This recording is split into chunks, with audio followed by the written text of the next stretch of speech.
Scarface शेर की कहानी। अफ्रीका के मशहूर माशाई मारा रिजर्व में एक ऐसा शेर था जिसे जंगल का सबसे शक्तिशाली और खतरनाक शेर माना जाता था। उसका नाम था स्कारफेस। इस नाम की वजह थी उसकी एक आंख के ऊपर पड़ा गहरा घाव, जो उसे बाकी शेरों से अलग बनाता था। स्कारफेस की शुरुआत। स्कारफेस का जन्म एक आम शेर की तरह हुआ था, लेकिन उसकी किस्मत उसे खास बनाने वाली थी। वह और उसके 3 भाई मोरानी, हंटर और सिकी मिलकर एक ताकतवर गठबंधन बनाए हुए थे।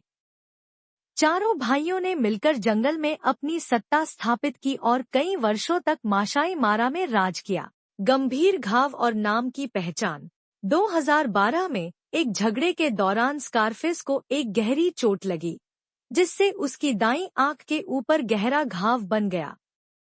समय के साथ यह निशान हमेशा के लिए रह गया और इसी वजह से उसे स्कारफेस नाम मिला।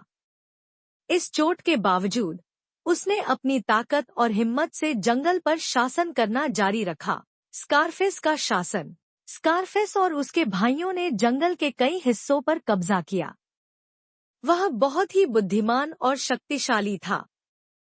उसका डर इतना था कि दूसरे शेर उसके सामने आने से भी कतराते थे। वह जंगल का निर्विवाद राजा था, जिसने वर्षों तक अपने इलाके को संभाला। स्कारफेस की मृत्यु। 2021 में लगभग 14 साल की उम्र में स्कारफेस की मृत्यु प्राकृतिक कारणों से हो गई। यह एक दुर्लभ घटना थी क्योंकि आमतौर पर शेर इस उम्र तक जीवित नहीं रहते, खासकर जंगल के खुले माहौल में। स्कारफेस ने बिना किसी शिकारी के हस्तक्षेप के अपने जीवन की अंतिम सांसें ली। स्कारफेस की विरासत।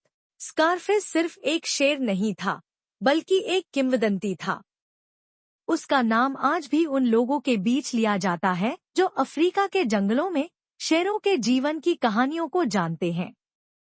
वह न केवल अपनी ताकत के लिए बल्कि अपने धैर्य और नेतृत्व क्षमता के लिए भी हमेशा याद किया जाएगा।